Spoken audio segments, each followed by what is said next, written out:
everybody to the University of Buffalo and the Department of Economics. And I'd like to welcome all Master's Economics students for Fall 2010. Give yourselves a round of applause. It's been my pleasure talking with each of you since you expressed interest in our program and through the application process, and then finally deciding to attend our program. We're very excited to have all of you. I'd like to say that this is a bunch of talented individuals coming with high GPAs, high GRE scores, so your batch is among the best we've had as far as our intake is concerned, so you should be very proud of yourselves. I'd like to give you an outline of today's economics orientation. I plan to probably go about an hour and a half to 2 hours, which is your full feature-length film, but this will probably be a little bit more entertaining. We're going to have the chair of the department, Dr. Isaac Ehrlich, speak, followed by Dr. Winston Chang, director of the master's programs.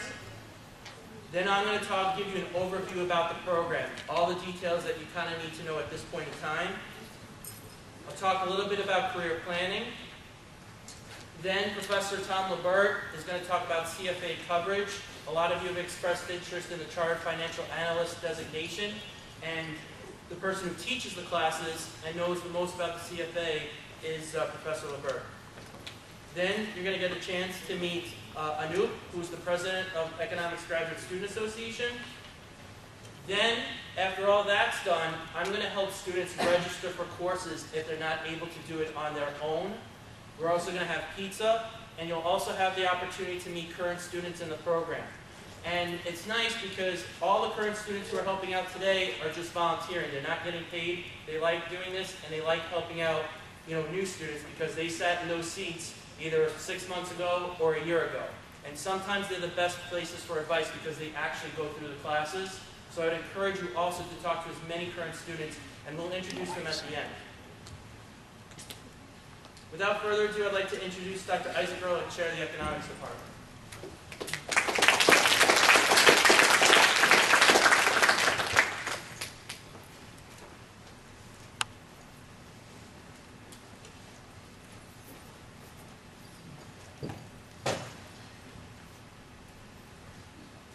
Okay, so I'm not here to take a lot of your time because I'm sure that you have many interesting things that you want to do later on with Matt, and the program chair, Dr. Chang, will also tell you a little bit about the program. I'm here to basically congratulate you on two things. First of all, I think Matt is absolutely right. I was talking to him earlier today, and I asked him, why should we meet at 120 Clements when your life is going to be in Fronzek? And on the 4th floor, we have a large classroom that used to be sufficient for our master's students and our graduate students in general. But guess what? It's not sufficient anymore. He was absolutely right. This is the largest gathering that I have seen since we started the master's program, 10 years ago. And with how many students we started? We started with 23 students in the program. I did a very quick guesstimate of how many people are in this room, and I think that it's probably 80 or more. I think we're expecting probably something like maybe 87 students. And we're always concerned about how many are showing up in the end. So guess what? All of you showed up. It looks like it. So congratulations for A, coming to UB, B, picking up a really good program, and C, showing already some economic common sense. The market out there is still kind of not fully recovered. And it's not fully recovered not just in the United States. It's not as booming as one would expect even in Asia. And I see a lot of faces that probably come from there, as well as a lot of faces that I believe are coming from other countries, including the United States. And you know what economics is about? it's a study of behavior under rational assumptions. You are exhibiting rational behavior because when the market out there is not the greatest, you are probably going to derive a bigger rate of return on your investment. Because the rate of return is what you gain over and above the opportunity cost of going to college. And right now, the opportunity cost is not that high. You're not losing God knows what golden positions out there, but you're doing better than that. You're preparing yourself to face the labor market when you graduate, hopefully about a year and a half from now, when the economy should be doing better. And the reason that I think the economy is going to do better, although there's a lot of criticism about the policy that we have been invoking so far in fighting, the recession, but business cycles have a tendency to actually be cycles. In other words, right now we're down, but if it's really a cycle, there is light at the end of the tunnel and we're going to go up. So when we go up, the winners are going to be those who did everything possible to improve their skill. And I think that this is what we have to offer to you, right here. The program, will probably have about 180 students in residence. That's apart from your group. We have students who remain from previous groups. We have both an MA program and an MS program, and the MS program requires 45 credits.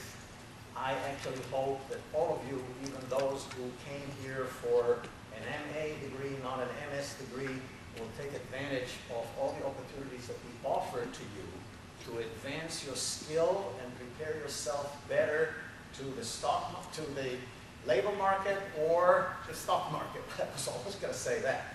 Or for an academic degree. And what we offer here is specialization. Most popular ones that we're offering to you are financial economics and international economics, but there are other specializations that you can choose from, and I hope all of you have visited our website to see how the program is structured. It's uniquely structured. We put a lot of thinking into the design of the program from the very beginning, and we keep updating it. Just last year, the director of the program did a marvelous job, thinking again about the logic of the various courses that we offer to make what our offering are even more efficient than we had before.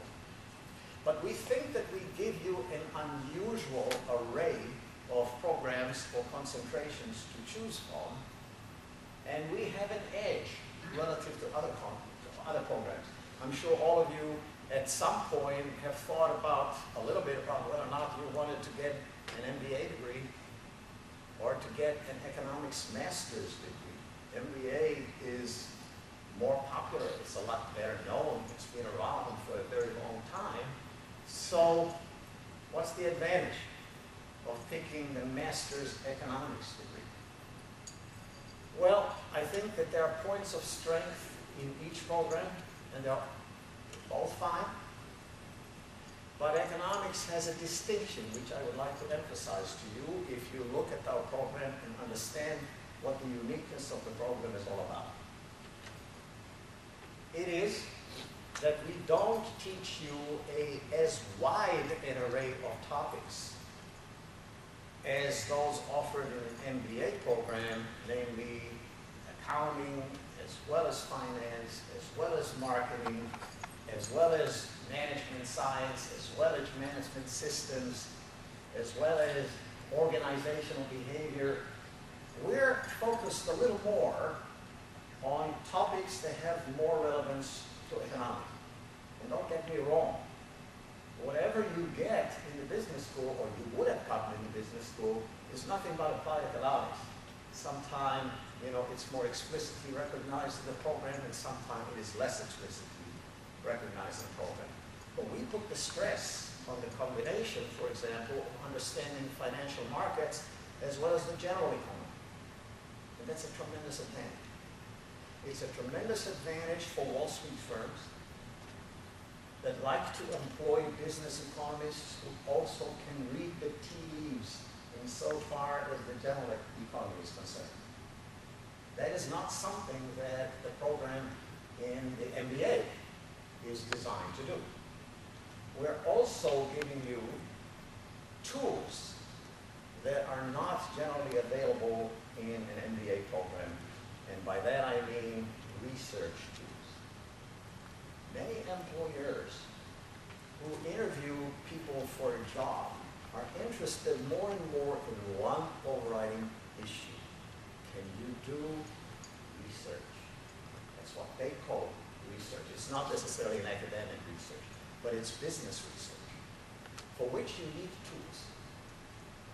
You have to know not just computer programs, but what they're all about. You have to know how to assemble data, how to look at data, how to organize it, how to run regressions, how to interpret regressions, how to do numerical analysis. Even that, you know, some of the courses, the more advanced ones, are trying to cover. And by that, you gain a tremendous edge over the competition. Those of you who are interested in a business career ought to know that it is becoming more and more customary among firms in the United States to actually test the candidates when they come for interviews. Okay, these are not frightening tests, but they're tests nevertheless.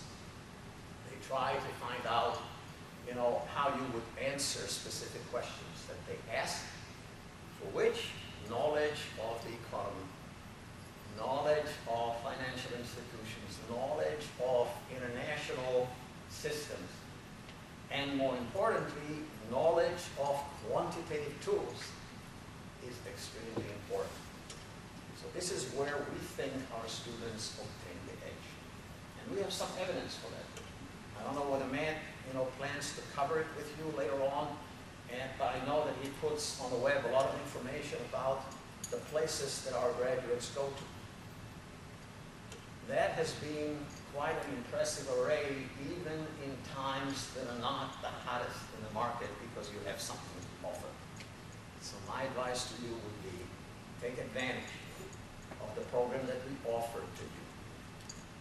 If you can, and if it's okay with your budgets and your plans, plan to do, those of you who enroll in the MA program, plan to take the specialization, you know, the advanced degree that we offer in the various concentrations, for which we're licensed. We had again an approval for each concentration that we offer from Albany. So in a way they're licensed, they're not academic degree, but they're certificates or advanced certificates that also talk about the special expertise that you acquired. So I think these are kind of the general words of advice that I have for you here. These are not the easiest time for the university because of declining budgets. So the state of New York is not as supportive of SUNY operations as it used to be in the past, and we have to become kind of a little more entrepreneurial. That's actually good for you. Watch around and see how academic institutions function in times of this magnitude that we are going through, and that'll give you another edge into the operation of the so-called non-profit institution. Now I know that some of you, and an increasing number of you, also come to us because you're interested in pursuing an academic career. So we have more and more of our students taking the MS program. The MS program is a better preparation for PhD programs.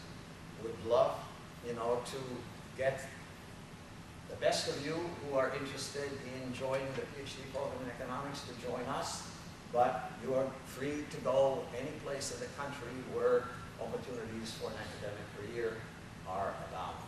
So take advantage of that as well. Okay, the other things that I would like to point out to you is that I think we organize for you social events as well. And that would be an opportunity for all of you to mix together, to establish networks, to establish acquaintances.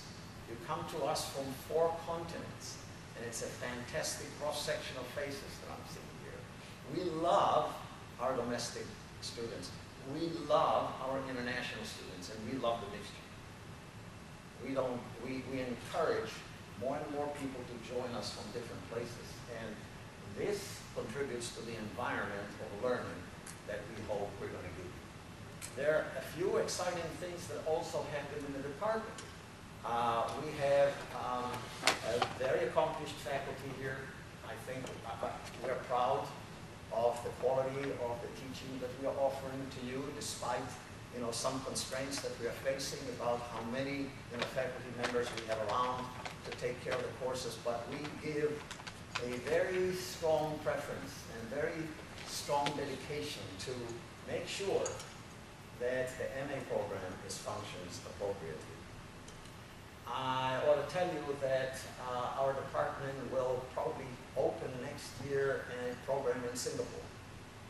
It's not going to be at the MA level, it's going to be at the undergraduate level, but I think the long run plan, the way I understand it, is that we will offer an MA degree in Singapore as well.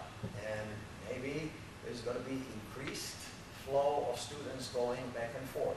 I don't know whether your group will be in a position to take advantage of it, but certainly the beginning, would happen in short order, probably next year as well. So we are quite connected internationally. We're also connected nationally. We have a center of research in the economics department called the Center for Human Capital.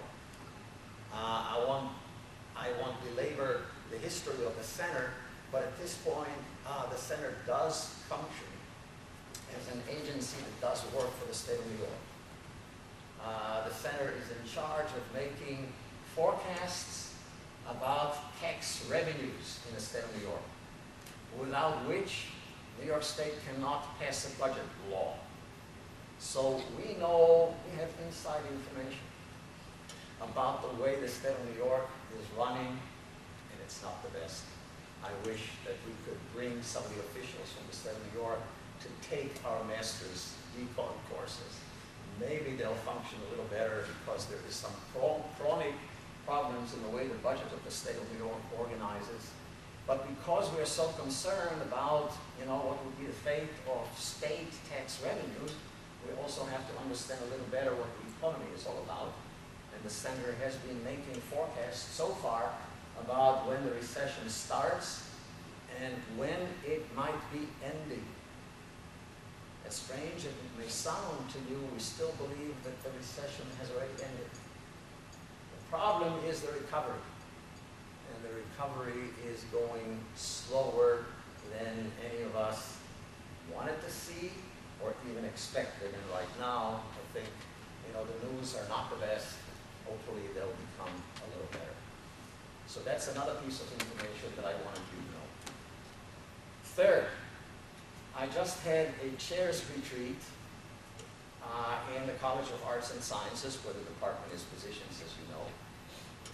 And in the state retreat, there was an emphasis on the way that the university will face the financial challenges that are also facing the university and the economy. Okay, what we learned from that is that the Department of Economics has 2 distinctions that I'd like to share with you. One distinction is that we have become officially, and without any ambiguity, the largest graduate program in the College of Arts and Sciences. We're going to be even larger with you here.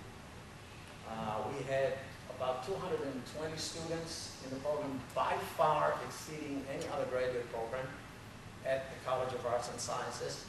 And we're going to be even larger, and that bodes well for us as well as for you, because the university understands how much we have accomplished so far with your help.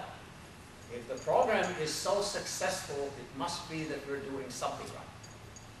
Right? thing that I want to share with you is that we also got information about the extent to which alumni of the University of Buffalo, in other words, graduates, those who went through the program and graduated and got jobs and got careers in life, how much they have contributed to the university. You know, alumni, when they become very successful, and we hope all of you will, also remember their alma mater and they donate money to the university.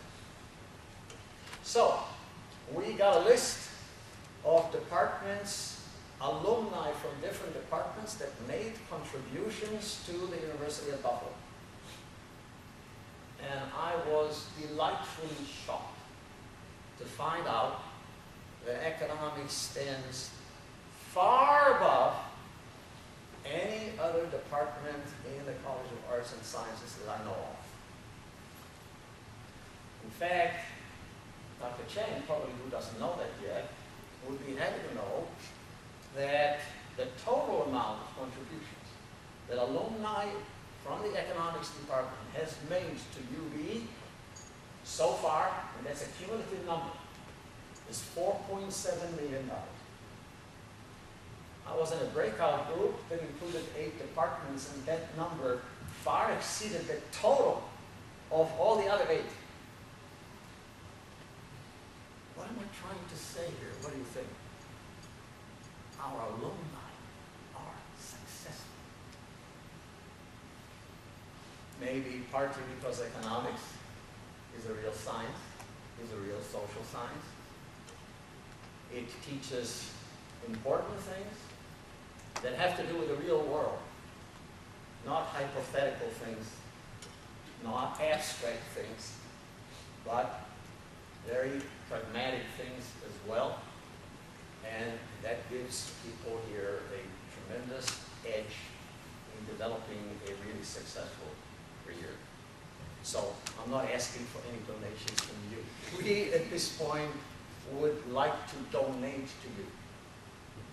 We will donate our time, we will donate our effort, we will donate our attention to you, because this is what the program is all about. But down the line, when you really make it, maybe you'll also join the ranks of all the alumni that we had so far that has contributed so generally. Good luck.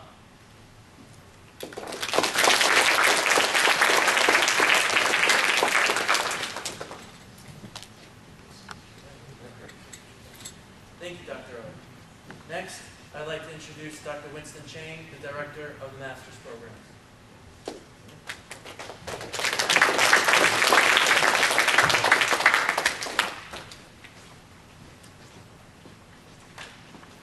Welcome, everyone. How do you like Buffalo's weather? Summer in Buffalo is really the best place we can find. I just went to a mission trip to Japan and Taiwan and got back about 2 weeks ago. And it was really hot there.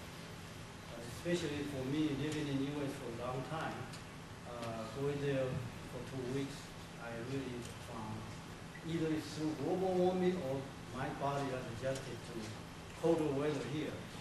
And unfortunately, 2 days after I got back, I got a kind of upper respiratory infection and has been quite down for the past couple of weeks. But I'm glad I can come here to meet with you today. I hope you can hear my voice. Can you hear my voice? No? All right. Thanks, Isaac. I didn't know the 4.7 million figure. I thought you'd be impressed. It's very interesting. There was a study in Harvard that among the undergraduate students, depending on different disciplines, which discipline contributed less for voluntary contribution or philanthropic contribution? Anybody knows which discipline? Economics, yeah. And so how do you explain this strange behavior after you graduate, you contribute more? Well, I think one reason maybe economics is a lucrative field. Indeed, it has been well established. Economics is a very highly paid profession. Economics, just 2 years ago, I read from Gregory Mankill's website, who is a well-known professor at Harvard. His blog site, he listed that the recent study about economists' pay ranked among all disciplines, other than medical school at that time, and total undergraduates. Indeed, economists ranks number 2. Now, do you know who is number 1? Computer engineering. We are higher than civil engineering, even higher than mechanical engineering. I don't know how they got this figure, but indeed it's true. Economists are highly valued in the society. Well, I don't want to get into too much of this, and let me get back to what I think you'd like to know today is our program. Now, as Isaac had already said, we have this entering class is close to 90 students, and we have a total of more than 200 students in residence, and this is the largest program of MA in economics in New York State. There's no question about that. So you are into a very good program. We have many different courses, programs for you to choose from. Now, of course, due to our faculty size, we cannot offer so many courses in each semester. But let me quickly go over. Matt later on will give you more detail. And also, I would encourage you to go to the website. We have a comprehensive website listing all of our programs in detail, and they are changing, often revised, added, and so forth. So please occasionally check our program listing there. Right. Now, we offer MA and MS. MA is regular 30 credit hours, and the fastest student can do that in 1 year. If you are taking 15 credits, 5 courses, you can even manage in 1 year. But most of you will need 1.5 years. And then we have a AEC called Advanced Certificates. And the Advanced Certificate requires 45 credit hours, which will be normally 15 courses. And that surely will have most of the students staying here like at least 2 years.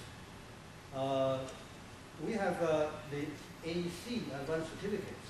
We have actually a lot of groups there. We have a financial economics. That's the most popular one.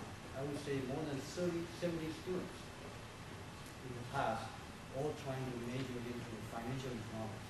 And that's what our real strength is. We offer a lot of financial economics courses. I would say much more of a program than even MBA program. We have international economics as one of the advanced certificates called AC program. We have urban and regional economics. We have economics of law and regulation. We have information and internet economics. And we have economics of health services. Indeed, if some student would like to have a particular concentration, that sometimes can be arranged. Now, ultimately, the most important thing is we also offer MOS, Master of Science program. And the distinction, this one is also 45 credit hours, same as AC. Course numbers are the same, but the course contents are different. Now, the MOS program is designed for further up into advanced academic pursuit. So, if you want to go to PhD, then I think MS program would be the very good thing for you to think about. Right? I will explain it a little bit more. Now, right now we have 3 MS programs. Again, the first one is financial economics. The second one is international economics. The third one is microeconometrics. Of course, if you have something that you really have in mind, again, can possibly be arranged. Of course, the state doesn't grant us a particular degree program, but we will try to help you as much as we can. Now, in addition, we have some three special programs. That's Law and Economics Joint Program, Law and JD and MA. We have Master of Science in Industrial Engineering and MA in Economics Joint Program. And we have our own MA, BA joint degree. In other words, if you are the undergraduate student, you can start from junior year. Instead of taking regular 400 level courses, senior undergraduate course, you can be enrolled into our MA program, and you can finish in 5 years with an MA degree and BA degree in economics. So let's now talk about so these are the program descriptions, right? Now, what are the courses you would like to take, and what kind of requirements we have here? Now, first of all, let me tell you that you have to survive on this program first, right? So this program requires 3.0 average. Now, graduate program, graduating average GPA, grade point average is 3.0. Undergraduate is 2.0, all right? And we have a lot of holistic courses. Undergraduate getting 2.5 is a passing grade, the 2.3 is a C+. But if you get a C+, it's a failing grade for graduate student. The UB requires 3.0, that is B, as a minimum to graduate. So be very careful. If you are potentially getting a C+ or C, better work harder to talk to the instructor. Don't get that course drag you down, because if you have a one course C, it takes a lot of other G classes to make it up, right? And we really damage your progress. So you need 3.0. Therefore, do you want to be very aggressive to take so many courses in one semester? That's up to you. If you have the ability, we have many students taking many courses, still getting straight A's, but it's all up to you. Especially the first semester, many of you are first year here, need some adjustments. You be more careful. Right? Now, my advice is you first register for more than what you really want to take. If you want to take alternative 4, you may want to register for 5, and leave room for dropping the course later, because you'll be having a new course within the first 2 weeks, and dropping a course can be until the very end of the semester. So that's a hedge kind of operation that, especially you're in the second year, you want to take more courses, but you don't know whether you can handle it or not. Still, I advise that at first you register for more courses, and then if you find too much, you can drop later. So that's the thing. You need 3.0. Secondly, we have a requirement that you have to pass comprehensive theory exam. That's microeconomics and macroeconomics. You must pass the theory comprehensive exam. And the comp exam will be given usually at least twice a year. And the micro usually covers the first semester microeconomics. Macro is also the first semester macroeconomics. Now, our microeconomics has a 2-semester sequence that are required. So you must take both, but the comprehensive exam usually covers the first one, because many students would have to graduate even in 1 year, and we cannot wait until the second semester to cover that. Now, you can have up to 3 times failure rate. If you fail more than 3 times, you are out. No matter whether your GPA is A or not, straight A or not, we cannot retain it. So I think you have to have in mind these 2 things. You definitely have to have a good grade, 3.0 and up. You have to pass comp exam, right, in order to get the degree. Now, another thing I'd like to advise you is our faculty size is really not big compared to what we have to handle 3 programs, PhD, MA, and BA. So we have a lot of holistic courses, and we cannot offer same course so often every semester. So some courses are sequential, and some courses are required on our concentration or MS program. That I hope you will look at the program carefully, what you want to do. Now, once you say you want to say major in international economics, and you know international requires first semester international trade and second semester topics in international trade. These are the real side trade. And then in addition, you have international finance and other things. So the international economics right now mostly are taught by myself only in the real side trade. So I can only teach first semester economics 1, second semester trade 2.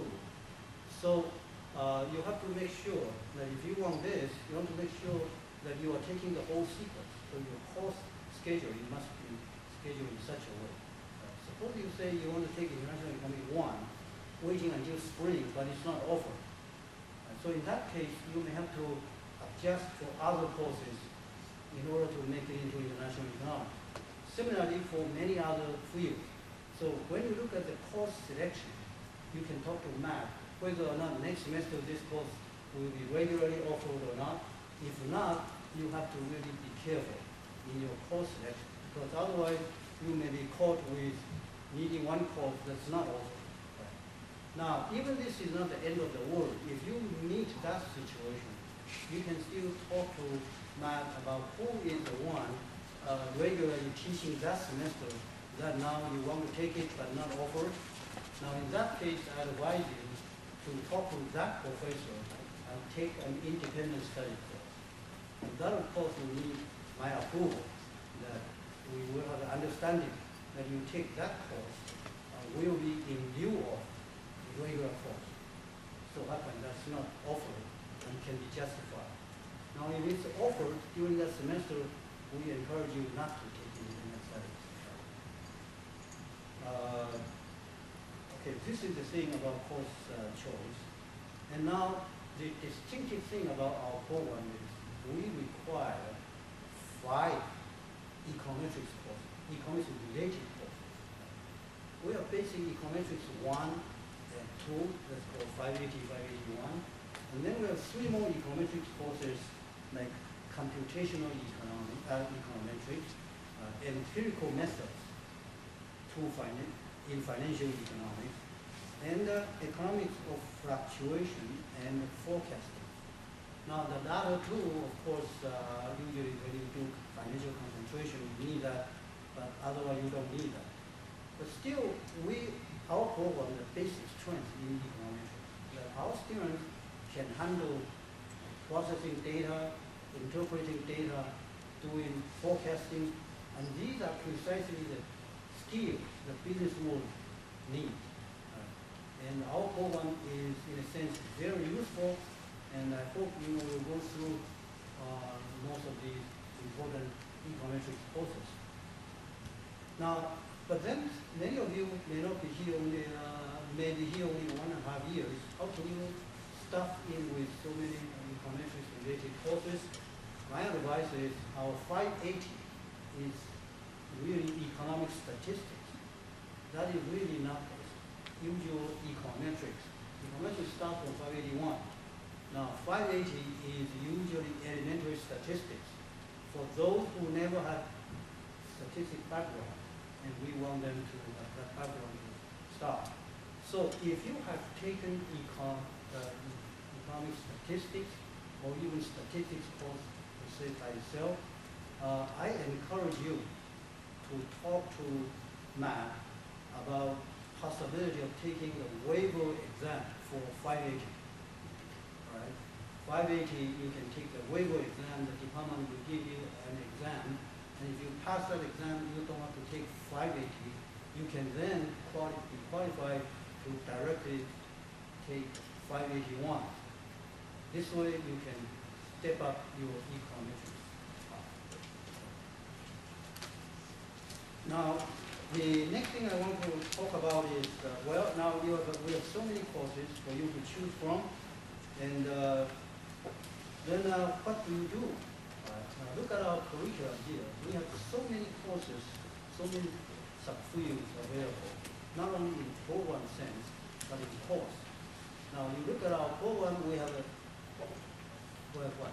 We have industrial organizations, we have economic growth, we have human capital, we have the use of economics of East Asian economies, right? We have macro, micro, of course. We have international trade, topics in trade, right? We have business forecasting, asset valuation, financial side, we have financial economy 1, 2, and so forth.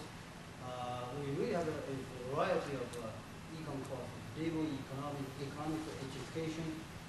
So you have only so little time and what to choose. My advice is our department will have a deposit of all reading lists, and you feel free to go to Sharon and Matt. I don't know whether you speak right now or not. We have the reading list of various courses. You can get help, get those information of detailed course description. And also advise that you think where is your real interest? Do you want to study legal economics or international economics or IO, industrial organizations, or antitrust, and so forth, economic growth, development, right? You really have to find your own interest, and that's only you yourself know. Now, of course, it's very hard for you to find your interest because many of the subjects you have not been exposed to. So my advice is, at the beginning of the semester, you try to sit in various classes, even though you are not registered. I advise you to go in, even though that's scheduled for next year you want to take. This year, if your time is not conflicting, you should go in and sit in there to take a look at what that course is about, right? And what the subject when you talk about. And even it's advisable you, especially first year, we don't have too much variations you can have, right? Courses are very structured. So you take micro, macro for your content exam. So that's almost no choice. You have to take micro and macro. Math for economics is also almost no choice. I advise you, although it's not required, unfortunately, it should have been required because it's a technique, just like knowing how to drive a car. If your math is very weak, then you have to walk, and that your speed is going to be very slow, which is hampering your progress. So I hope you will take math for economics, and that already will have 3 courses. So then the other one will be a little bit flexibility for you. If you want to take financial economic concentration, then financial economics 1 is something you have to take because it's a series of many courses consecutively. So the first semester almost you have the 4 courses are tied in. Then of course you want to take 5 courses, then you have some leeway. I advise you to talk to the faculty member who teach. Don't be afraid. Just go to talk to them. Say this course is about what? And studying this course, what will be the other related courses? And if I want to be a person doing particular area type of job, what kind of courses will this course be useful or not? Right? Try to have more interactions with our faculty. Their doors are always open. You should talk to them. Right? And then you try to gather a package of courses that are more or less related. Right? Now, of course, sometimes your interests change very quickly. You are being exposed into a new course, and that professor is so good, change all your spectrum of economics and your interests. That, of course, is turning you into a better world even. In other words, whatever you want to choose, first of all, you should have interest in that area. Interest is the most important. So what should you do? Choose the area that you have interest, most interest in. Next, choose the area or the particular future course of jobs that you are thinking to do. The area you have comparative advantage. Relatively, you are doing better. Okay? Relatively. Not absolutely. This world is too big. So many people absolutely are better than you. But relatively, you are doing better. Now, for instance, many of you here are foreign students, right? do you find you are disadvantaged? Indeed, not at all. I can tell you, this time I went to Taiwan, I talked to some economists there.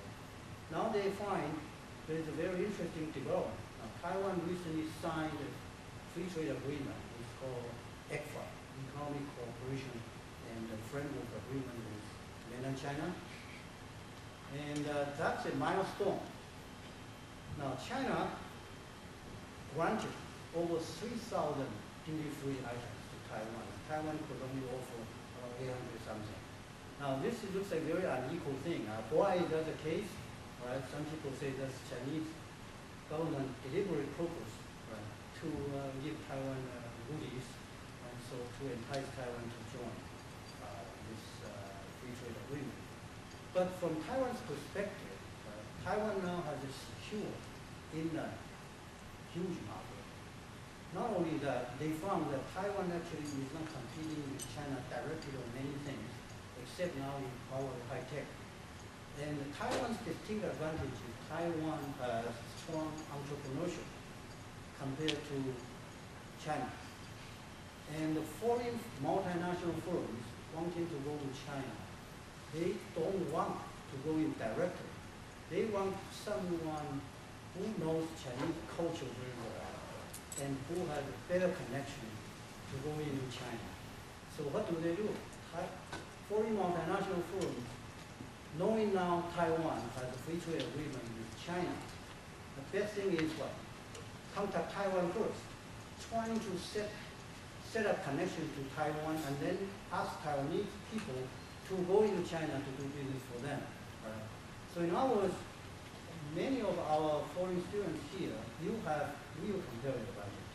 Because after 2 years or something like here, you have some exposure to American culture, right? And you also have a distinct advantage in your local culture. And today's globalization, the integrated world, really needs someone who knows both parts of the world. Right? And that's called human capital. It may not be just truly academic thing. And you will be a very desirable commodity to fulfill that type of task to be assigned. So there are many things you can think about, right? And I hope you just have to see what is the area you have real comparative advantage. Simple example of comparative advantage is, let's say a best research scholar in the world happens to be the fastest typist, right? Now we know that this person should be a researcher, should not be a typist. And also we can prove that in the free market, this person cannot compete with another person who types slower than he. So this is the comparative advantage of David Ricardo. That applies to human allocation of jobs. Right? So I hope you will identify which area is your true comparative advantage. Relatively you can take care of. And that's the area you will have advantage in marketplace.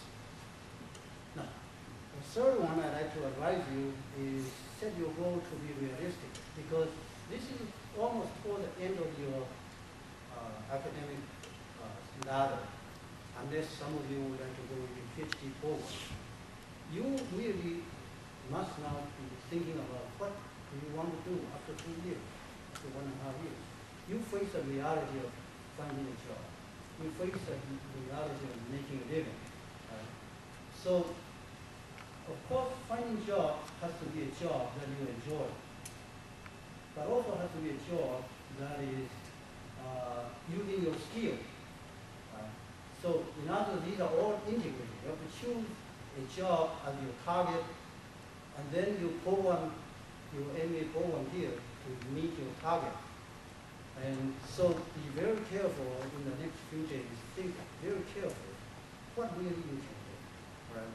And then set your goal not too high, because some of you thinking you like to do that, but you really don't have the ability or don't have the comparative advantage. And if you set your goal about 80% and you achieve it more easily than setting it 120 degrees and you regret later on, I think the other one is safer to start with.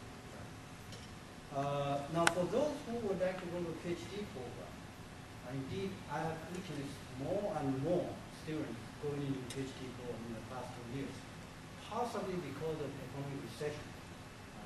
That finding jobs now become much more difficult, and Wall Street no longer hiring so many people. Many of our students decided to opt for going into PhD program. Now, for this, I think our MS is the best for you.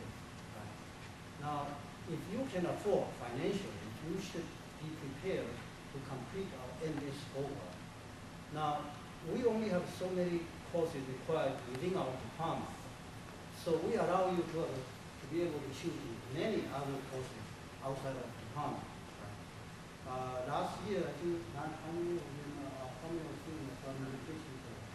We have 9 students successfully got into PhD program of various fields. Some of them in law school, some of them into very good schools with very big scholarship. So that's a very good investment. If you spend 1 more year here, prepare for your good qualification for a PhD program, then you get at least 4 more years of free support, tuition, room and board, a graduate student. That can be very fulfilling for many people. So think about it. If you really have the ability to do academic job and you don't mind academic job, that's still a job that is quite good. Although you cannot compare with businessmen that they are successful, they are so rich. You are relatively poor professor, but your job is secure and you have a very good working environment.